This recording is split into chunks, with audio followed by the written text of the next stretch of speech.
Cultivation of mind should be the ultimate aim of human existence.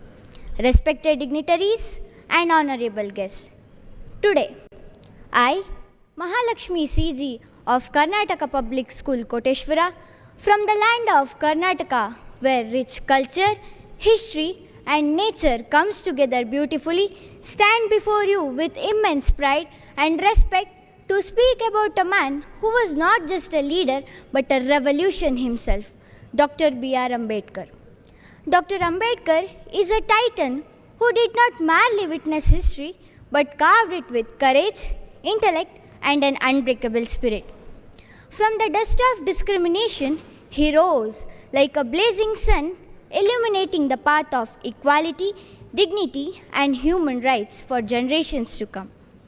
Born in 1891 in a society deeply divided by caste, young Ambedkar faced humiliation and discrimination at every step.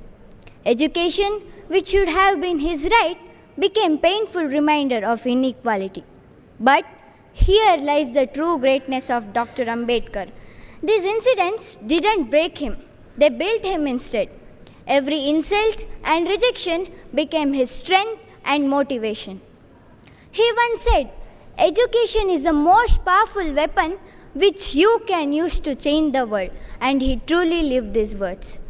Despite countless obstacles, he rose to become one of the most educated Indians of his time, studying at prestigious institutions like Columbia University and the London School of Economics.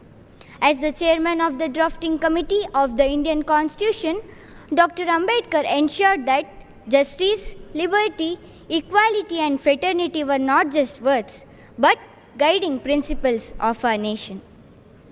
Baba Saheb dreamt of an India where every citizen, regardless of caste, creed, or gender, could live with dignity.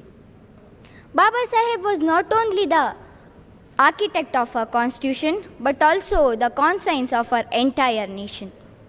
Today, as we remember Baba Saheb, let us not reduce his legacy to mere words or celebrations. Let us ignite ourselves not as silent spectators, but as torchbearers of his dreams. Let us join hands to build an India where every voice is heard and where equality is not just a promise, but a living truth. Because history will not remember what we said today. It will remember what we chose to stand for. Jai Hind, thank you.